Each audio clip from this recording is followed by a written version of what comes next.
SS9 news. ఎన్నికలు రాబోతున్న ఈ తరుణంలో ఒక పెద్ద బ్రేకింగ్ న్యూస్ మనకందుతుంది. పవన్ కళ్యాణ్ లోక్సభ మరియు అసెంబ్లీకి పోటీ చేసే అవకాశం. ఏపీ రాజకీయాల్లో BJP game changer plan. BJP mind లో ఏం మెదులుతుంది? కేంద్ర రాజకీయాల్లో పవన్ ఎంట్రీ ఇచ్చే ఛాన్స్.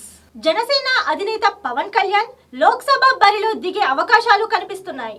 దీని గురించి కేంద్ర ప్రభుత్వం డిస్కస్ చేసినట్టు, పవన్ కళ్యాణ్ సానుకూలంగా ఉన్నట్టు కథనాలు వినిపిస్తున్నాయి. అసెంబ్లీలోని పోటీ చేస్తారన్న పవన్ కళ్యాణ్ లోక్సభలోకి రావడం గల కారణం ఏంటి? పవన్ కళ్యాణ్ ని లోక్సభ బరిలోకి దించాలని కేంద్ర ప్రభుత్వం నుంచి వచ్చిన సమాచారం. దీనికి పవన్ కళ్యాణ్ సై అన్నారా లేదా అని తెలియాల్సి ఉంది. ఈ నిర్ణయం గురించి చర్చించాల్సిన అంశాలేంటి? పవన్ కళ్యాణ్ అసెంబ్లీ మరియు పార్లమెంట్ లో సమన్వయంగా పోటీ చేయడం ఎంతవరకు సమంజసం? దీని గురించి చర్చ కూడా నడుస్తుంది. ఒకవేళ పవన్ కళ్యాణ్ లోక్సభ బరిలోకి దిగితే కేంద్రంలోకి వెళ్లారు కాబట్టి అసెంబ్లీలో ఓడిపోయారు అని ప్రచారం చేయడానికి అవతల పక్షం వారికి ఎక్కువ ఛాన్సెస్ ఉన్నాయి. మరొకటి, లోక్సభలోకి వెళ్తే పార్లమెంట్ పరిధిలో ఎక్కువ ప్రభావం చూపించాల్సిన అవసరం ఉంటుంది. దాని ద్వారా పవన్ కళ్యాణ్ కెరియర్ కు, ఆయన ఎదుగుదలకు ఏ విధంగా ప్రభావం చూపుతుంది అనే చర్చ మరోవైపు జరుగుతుంది.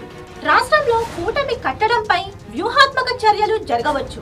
మొత్తంగా బీజేపీకి తన సత్తా చాటడానికి పవన్ కళ్యాణ్ కి మించిన ఆప్షన్ కనిపించడం లేదు. మొత్తం 400 సీట్లకి టార్గెట్ పెట్టుకున్న బీజేపీకి తన చారిష్మా ఎక్కువ దక్షిణాదిన ఉన్నటువంటి పవన్ కళ్యాణ్ కి ఎంపీగా పోటీ చేయించాలన్న అవకాశాలు ఎక్కువగా కనిపిస్తున్నాయి. రాష్ట్రంలో కొన్ని అంశాల దృష్ట్యా పవన్ కళ్యాణ్ ఎంపీగా పోటీ చేయాలా, లేదా ఎమ్మెల్యేగా పోటీ చేయాలా, లేదా రెండిట్లో పోటీ చేయగలరా అనే విషయం గురించి ఆయన నిర్ణయంపై ఆధారపడి ఉంటుంది.